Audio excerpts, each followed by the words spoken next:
Assalamualaikum warahmatullahi wabarakatuh. Alhamdulillahirabbil alamin.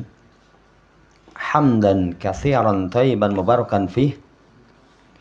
Kama yuhibbu rabbuna wa yardah.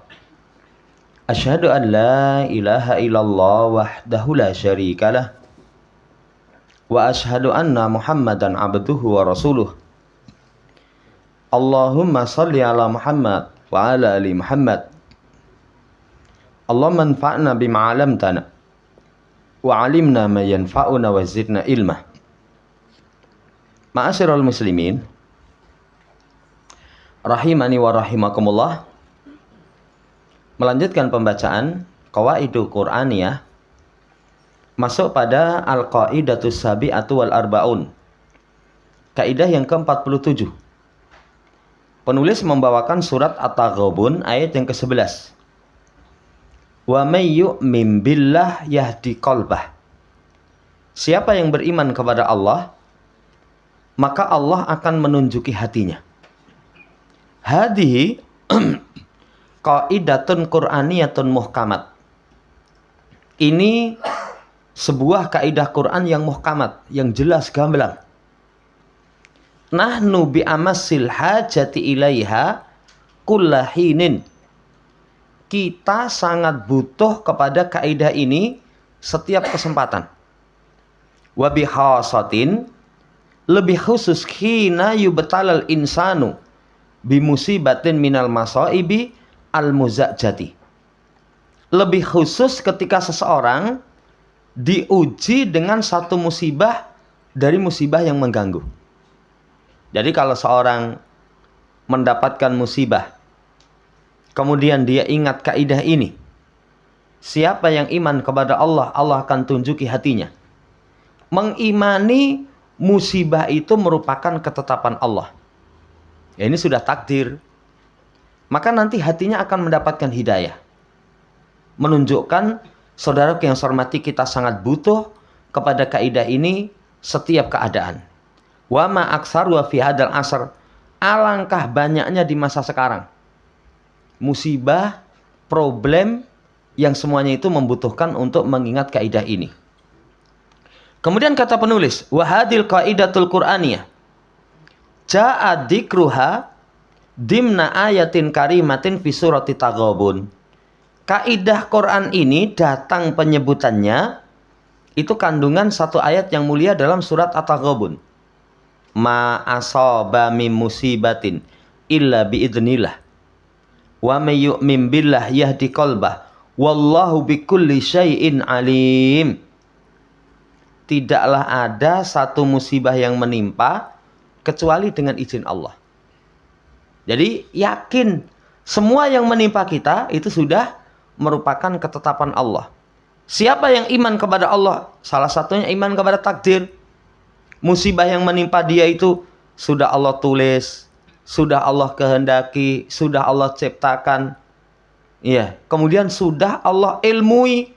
Balasannya yahdi qalbah. Allah akan memberikan hidayah kepada hatinya. Dan Allah terhadap segala sesuatu alim, maha mengetahui. Ini penjelasan penulis. Wal ayatu kama huwa dhahirun bayyinun tadullu ala annahu ma min musibatin ayyan kanat sawaun kanat fin nafsi.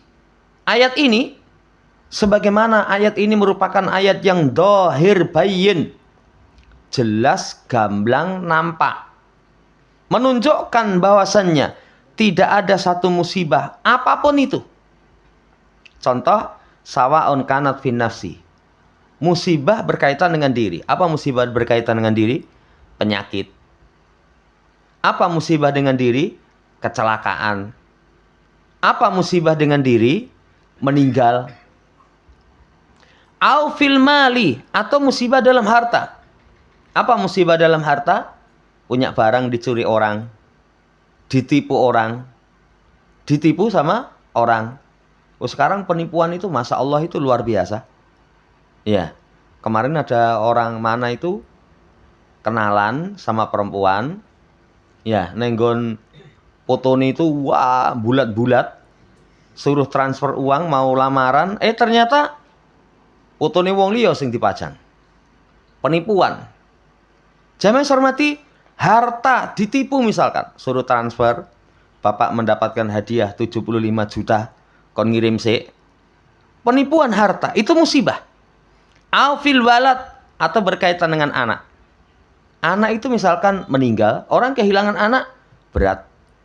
Kapan itu kemarin ada ibu-ibu curhat. Jadi dia punya anak kelas usia SMP. Diajak main temennya, ndelok bal-balan, bareng ndelok bal-balan adus sing di mana daerah Bekonang itu. Itu ternyata mandi kelep di situ. Cerita itu sudah sekian waktu, seminggu lebih masih mau nangis. Itu musibah anak. Musibah anak. Atau anaknya misalkan sakit atau kecelakaan tidak sampai meninggal. Itu musibah. Awil aqarib, kehilangan kerabat. Dan yang semisal dengan itu sangat banyak. Kullu dzalika biqadaillahi wa qadari. Semuanya itu merupakan ketetapan Allah dan takdirnya. Merupakan ketetapan Allah Subhanahu wa taala dan takdirnya. Wa anna dzalika bi ilmihi. Bahwasanya itu semua terjadi dengan ilmunya Allah. Wa idnihi, dengan izin Allah secara qadari. Itu namanya yu'min billah, beriman kepada Allah. Wa jarabil qalamu, berlaku padanya pena. Wa nafadat bihil masyiatu, kemudian terjadi karena kehendak Allah. Waqtadathu al hikmatu, kemudian konsekuensi dari ketetapan hikmah Allah. Wa sya'nu kulla sya'ni, dan semua perkara itu, ya, jamaah hormati, itu dengan tadi kembali ketetapan Allah, takdir Allah, Allah ilmui, Allah izini, sesuai dengan yang ditulis dalam kitab Lauh Mahfuz, sesuai dengan kehendak Allah, mengandung hikmah. Mengandung hikmah. Hal yakumul abdu bima yajibu alaihi min ubudiyati sabri wa taslim. Nanti pertanyaannya, kalau orang punya musibah, yang musibah itu sesuai dengan ketetapan Allah, yang di situ ada hikmah. Pertanyaannya, apakah hamba tersebut melakukan apa yang wajib atasnya dari ibadahnya orang kena musibah? Apa ibadahnya orang kena musibah? Sabar, taslim, berserah diri, nerimo. Itu ibadahnya orang yang kena musibah. Al-wajibaini, dua kewajiban ini. Summa ridho anillah, kemudian dia ridho apa yang datang dari sisi Allah Subhanahu wa ta'ala. Wa in kana ridho laisa wajiban bal mustahaban, walaupun ridho itu enggak wajib tapi sunnah. Kapan seseorang wajib? Ketika dia mendapatkan musibah yang tidak dia sukai. Dua tadi, sabar, kemudian pasrah. Sabar, pasrah, wajib. Ini wajib. Ini yang jadi pertanyaan. Kalau seseorang mendapatkan perkara yang tidak disukai, kira-kira sudah belum melakukan? Kalau sudah melakukan, terkandung dalam ayat yu'min billah. Dia sudah imani Allah Subhanahu wa ta'ala. Semua musibah itu lagi ketetapan, takdir, ilmu Allah. Kemudian berlaku apa yang tertulis dalam kitab Lauh Mahfuz. Kemudian berlaku kehendak Allah. Mengandung hikmah. Mengandung hikmah. Kalau sudah, berarti dia kelak siap-siap mendapatkan hidayah. Kelak siap-siap mendapatkan hidayah. Berarti seseorang bisa sabar, bisa pasrah. Salah satunya pengetahuan semua musibah itu sudah Allah tetapkan. Ya wis, qadarullah wa ma syaa fa'al. Ini sudah Allah takdirkan. Itu bisa membantu seseorang untuk sabar, pasrah. Jamaah hormati, kelanjutan penjelasan penulis wa ta'amal. Kaifa alaqallahu ta'ala hidayatal qalbi alal iman. Perhatikan bagaimana Allah menggandengkan, mengaitkan hidayah hati atas iman.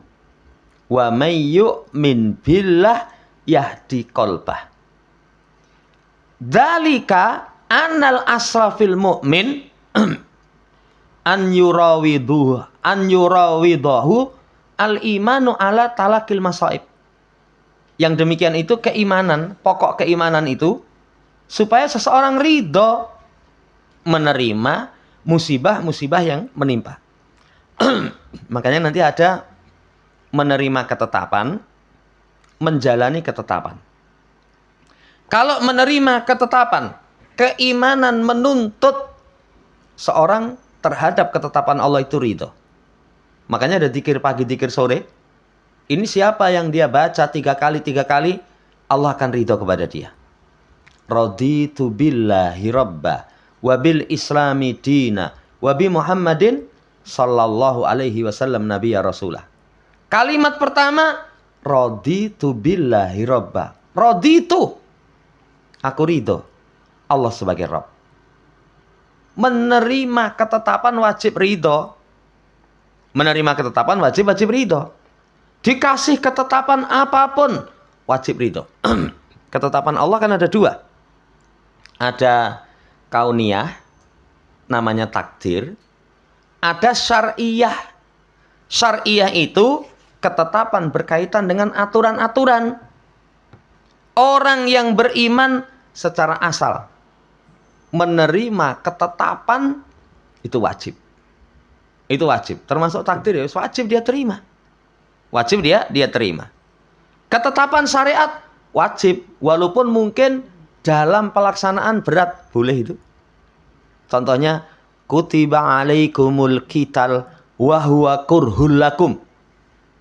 Diwajibkan atas kalian perang. Asalnya perang itu kalian tidak suka. Tidak suka di sini bukan ketetapannya. Kalau ketetapannya, mukmin pasti ridho. Tapi ketika menjalani mungkin berat. Kayak puasa itu. Puasa bulan Ramadan. Ada orang-orang tertentu. Waduh. Pas untuk garapan mondasi omah. Poso. Ya, kalau perai sesasi. Wah. Ya nggak mungkin. Akhirnya berat. Ya. Saudara yang saya hormati. Wajib semua ketetapan itu diterima dengan ridho. Ketetapan syariat maupun ketetapan kauniyah. Tapi menjalani. Kalau syariat. Misalkan berat.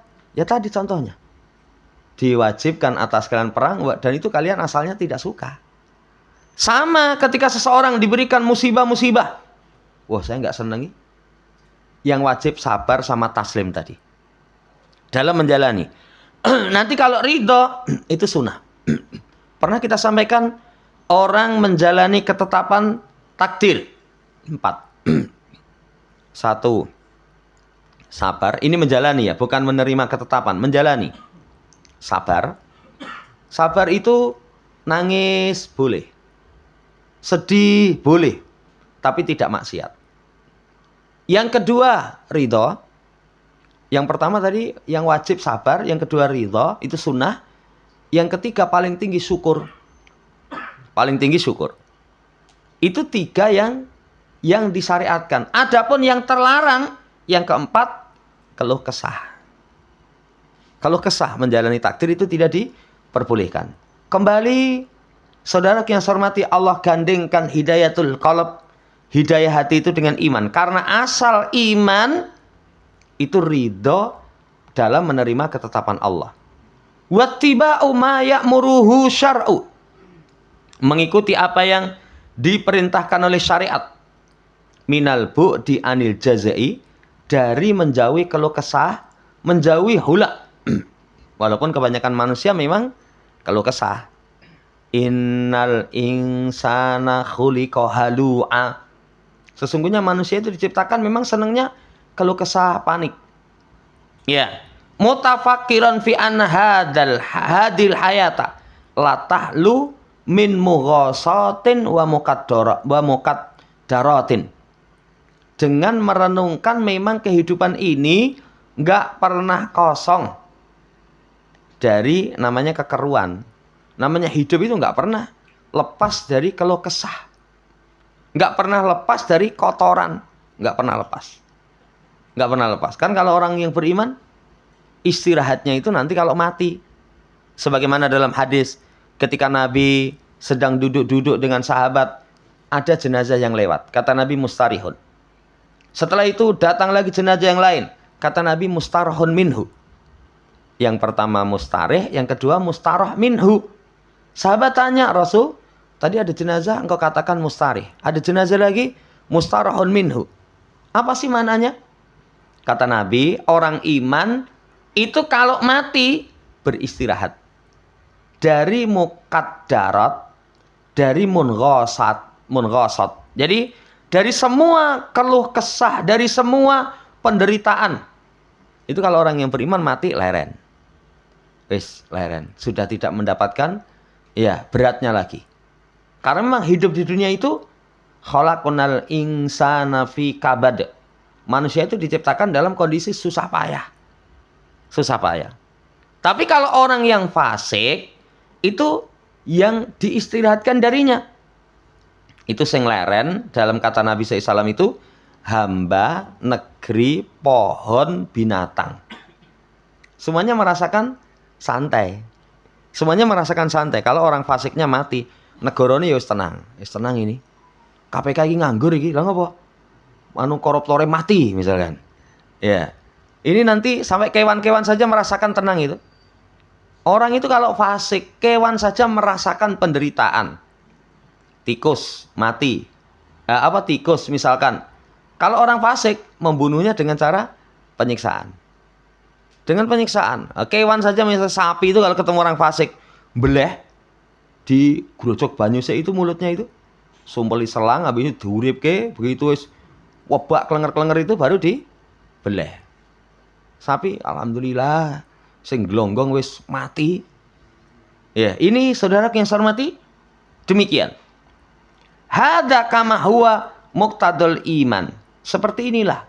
Jadi konsekuensi iman. Dalam kaidah ini siapa yang beriman kepada Allah, Allah akan kasih petunjuk dalam hatinya. Imaan ilal amri bisabat wasober indah hululil masaib. Isyarat perintah untuk kokoh dan sabar ketika seseorang tertimpa musibah. Kalau terima musibah ya harus kokoh, sabar. Sing kuat loh mas, sing kuat loh. Sing kuat, ya. Jangan nggak kuat. Kan orang kalau kena musibah nggak kuat, ya melayune baygon, racun tikus, tuku rapia. Kalau nggak tuku rapia, itu neng mana? Deket Bengawan itu, motoris standar neng dhuwur, melompat anjlok. Ya. Itu nanti kalau dia tidak sabar, tidak sabar. Tidak sabar, tidak sabar. Banyak orang kasih nasihat kok. Sing kuat, sing kuat. Ya. Sabar. Li'annahu yalzimu min hajillahi qalbal mu'min indal musibah targhibal mu'minin fi sabati wa tasabbur indah hulul masaib. Karena konsekuensi hidayah Allah kepada hati orang yang beriman ketika mendapatkan musibah, lah ini penyemangat untuk kokoh, untuk sabar. Sabar, ya. Yang kuat ketika mendapatkan musibah. Sehingga nanti akan mendapatkan hidayah. Sampai di sini, jamaah hormati, kalimat wa may yu'min billah yahdi qalbah. 1. Terdapat pelajaran kalau seorang pengen bisa sabar menerima, menjalani ketetapan yang tidak dia sukai, mengimani iman kepada takdir. Ya wis, ini semua sudah ketetapan Allah. Nanti dia akan sabar. Lu piye meneh wong mangus Allah gariske? Sudah Allah tetapkan, nanti enggak bertanya lau jikalau piye to le, misalnya ndek ingin orang mangkat. Enggak akan seperti itu. Ini yang pertama. Iman kepada takdir itu menguatkan seseorang untuk sabar menjalani musibah. Yang kedua, saudara yang saya hormati, mengimani semua itu ada hikmah. Karena semua yang Allah tetapkan itu kebaikan. Ada hikmah. Walaupun kita mengetahui satu perkara itu ada hikmah. Ada hikmah itu setelah sekian waktu kadang. Oh, iki hikmah mbiyen kae iki to. Iki hikmah zaman dulu itu ini to. Saya pernah kasih contoh. Ada seorang itu kerja di satu tempat, gajinya wis lumayan, kebutuhannya juga pas. Ya, cukup banyak. Ya. Nyaman dengan lingkungan, tiba-tiba di PHK. Tiba-tiba di PHK. Poin pertama tadi, Ya wes, ini sudah Allah takdirkan kok. Sudah Allah takdirkan, dia akan sabar. Yang kedua, mengandungi hikmah. Kalau dia yakin mesti ono hikmah. Apa ternyata hikmahnya itu? Walaupun harus mumet sekian tahun. Mungkin setelah mumet terus nyambut gaya ini. Gagal terus sampai akhirnya berhasil. Setelah sekian tahun, oh, hikmah saya dipecat itu supaya saya bisa mandiri misalkan. Orang tahu hikmahnya baru sadar. Ini yang kedua. Kesabaran itu akan diperoleh kalau seorang tahu hikmahnya. Orang dikasih sakit itu kadang tahu hikmahnya itu. Kenapa dikasih sakit ini? Wah, ngerti-ngerti apa ya? Mungkin ginjalnya bermasalah. Lah kowe ngombe ora pernah gelem air putih misalkan. Kan ada orang ngombe nih wis pol-polan. Setelah kena seperti itu sadar, akhirnya sadar dia berubah. Gaya hidupnya menjadi lebih baik. Oh, hikmah ini toh. Hikmah ini. Itu yang kedua. Yang ketiga, saudara yang saya hormati, balasan orang ketika sabar menerima ketetapan Allah, hatinya mendapatkan hidayah. Mana yang lebih mahal, lebih bernilai dibandingkan dengan hidayah? Gak ada. Paling besar itu kalau seseorang mendapatkan hidayah. Dan hidayah terbaik itu hati. Karena hati itu merupakan pusat. Lisan kita, tangan kita, perbuatan kita, semuanya itu cermin dari hati. Cermin dari hati. Mengingat seperti itu, nanti menghasung dia as-sabat was-sabr. Ditutup ayat ini, wallahu bikulli syai'in alim. Wa hadzal khatmu al-badi bihadil jumlah. Ini satu tutupan yang sangat luar biasa. Yazidul mu'min tuma'ninata warahata. Menambah orang yang beriman itu ketenangan, tuma'ninatan, warahatan. Min bayani saati ilmillah. Dari penjelasan tentang luasnya ilmu Allah. Luasnya ilmu Allah. Kalau ilmu kita, kan cupet. Ilmu kita itu kadang hanya sesuatu yang menurut pertimbangan kita yang kita rasakan. Opo omong hikmah apik tribane ora no. Cuman cekak. Oh, jangka pendek. Waduh, berat ini. Tapi di balik itu, saudara yang saya hormati, kadang ada ilmu Allah yang luar biasa. Baru kita sadar. Baru kita sadar. Sakit itu kadang menghancurkan kesombongan orang. Dulu zaman waras aja, wah, anggere ngecroki koncone ngopo? Anu bengek, alah. Iya, tapi begitu dia sakit, astagfirullah, tribane yo saya itu bisa loro. Itu nanti menghancurkan kesombongan. Ilmu Allah sangat luas. Annahu la yakhfa alaihi syai'un mimma yaqa. Bahwasanya Allah tidak tersembunyi atasnya sesuatu yang terjadi. Sesuatu yang terjadi itu Allah tahu. Allah a'lam bima yasluhu. Halal abdi wa qalbi. Allah tahu dengan apa yang memperbaiki keadaan hamba dan hatinya. Allah tahu. Wa ma huwa khairun lahu fil ajil wal ajil. Allah tahu apa yang baik jangka pendek maupun jangka panjang.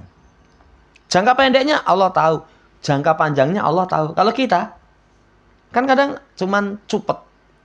Jangka pendek, wah, elek ini. Tapi ternyata jangka panjang baik, kita tidak mengetahui. Demikian pula fid dunya fil akhirah, Allah tahu kebaikan dunia dan akhirat. Yang dia tidak suka itu ternyata baik dunia akhirat, enggak sedikit. Wa asa antakrau syai'an wa khairul lakum. Wa asa antuhibbu syai'an wa syarrul lakum. Kalau dalam ayat bisa jadi yang kamu tidak suka malah baik. Tapi bisa jadi yang kamu suka itu ternyata syarrul lakum. Buruk bagi kalian. Saudara yang saya hormati, kalimat dari wallahu bikulli syai'in alim itu menambahkan ketenangan bagi orang yang beriman. Menambahkan ketenangan bagi orang yang beriman. Yaqra'ul mu'min hadza wa huwa yastairu. Qaulan Nabi sallallahu. Mukmin membaca ini dengan menyadari ucapan Nabi. Apa ucapan Nabi? Ajaban li amril mu'min inna amrahu kullahu khair. Wa laysa dzalika li ahadin illa lil mu'min. Amat menakjubkan kepribadian mukmin. Karena semua urusan mukmin itu baik. Dan itu tidak ada pada seorang pun kecuali orang yang beriman. In asobat usara usakara fakana harolah. Orang yang beriman itu kalau mendapatkan sesuatu yang menyenangkan, syukur. Syukurnya itu kebaikan. Orang kalau syukur, nikmatnya ditambah. Orang kalau syukur, kenikmatannya tidak akan lepas. Orang kalau syukur, pahalanya besar. Orang kalau syukur, ketenangan hati, ketentraman jiwa. Ini orang yang beriman. Wa in asabadu dharra usabara fakana khairolah. Tapi kalau tertimpa musibah, sabar. Dan sabar itu merupakan kebaikan bagi dia. Ini ayat ini ada hubungan dengan hadis. Makanya kalau membaca ayat ini ingat, oh, wong mukmin itu kapanpun ibadah. Seneng ibadahnya syukur, musibah ibadahnya sabar. Kemudian dibawakan ucapan Aun bin Abdillah ibn Utbah. Sesungguhnya Allah memberikan kepada hamba itu sesuatu yang dia tidak suka. Ya, sebagaimana orang yang sakit tidak suka sakitnya. Wong loro, apa no sing seneng? Ya orang itu kalau sakit asalnya dia tidak suka.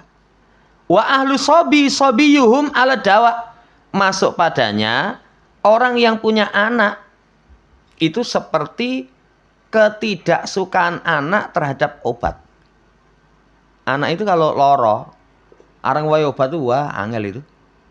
Angel. Saya dulu jenenge wong lanang, kalau wong itu kan halus. Kalau saya tak cangap. Ya, habis itu langsung tak complongke baru terus tak ini apa? Klek gitu. Akhirnya klek deh. Tapi kalau misalnya ditari itu moh kadang macam-macam carane angel itu. Wong sakit parah itu wis teko mulut ya. Dilek ditokne. Itu enggak suka. Israb hada, minum ini. Fa innalaka fi akibati khair. Karena sesungguhnya akibat untukmu itu baik. Yen gelem ngombe obat nanti menjadikan lebih baik. Tapi orang tidak mau itu. Orang tidak mau. Wala na'uddu ila hadil qaidah. Supaya kita nanti mengingat-ingat menghitung kaidah ini. Ya, wa may yu'min billah ya di qalbah. Siapa yang beriman kepada Allah, hatinya mendapatkan petunjuk. Nanti kalau ingat seperti ini, seperti orang sakit. Sakit itu kalau sing dieling-eling lorone, itu ya berat. Tapi kalau sing dieling-eling balasan sakit. Balasan sakit itu hatinya mendapatkan hidayah. Balasan sakit itu menggugurkan dosa. Dia ditawari pilih loro apa pilih waras. Kalau tahu balasannya, wis loro lah. Kalau tahu balasannya. Tapi karena nggak tahu balasannya, kuping ini waras terus. Iya, kayak anak suruh minum obat itu, anak saya pernah itu obat itu sing legi itu. Nah, kan kadang obat itu pahit, ora enak. Tapi kalau ingat, oh bariki mari. Saya pernah orang berobat, sebelum berobat itu mau diobati nangis gitu. Jadi wong tua nangis. Ngerasanya gitu diobati loro, tapi setelah diobati penak. Dia sadar. Tapi kenapa kok tetap mau berangkat? Tetap mau diobati? Karena dia tahu akibatnya baik. Ini tadi yang kita sebutkan 3 hal tadi. 3 hal yang mengantarkan seseorang bisa sabar menjalani ketetapan Allah yang dia tidak suka.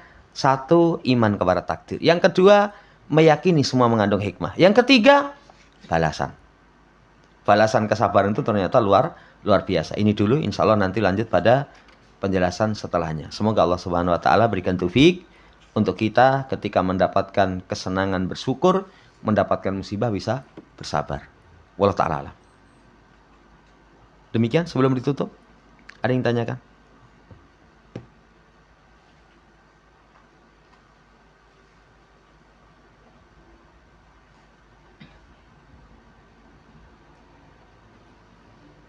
Subhanakallahumma rabbana bihamdika asyhadu an la ilaha illa anta astaghfiruka wa atubu ilaik. Assalamualaikum warahmatullahi wabarakatuh.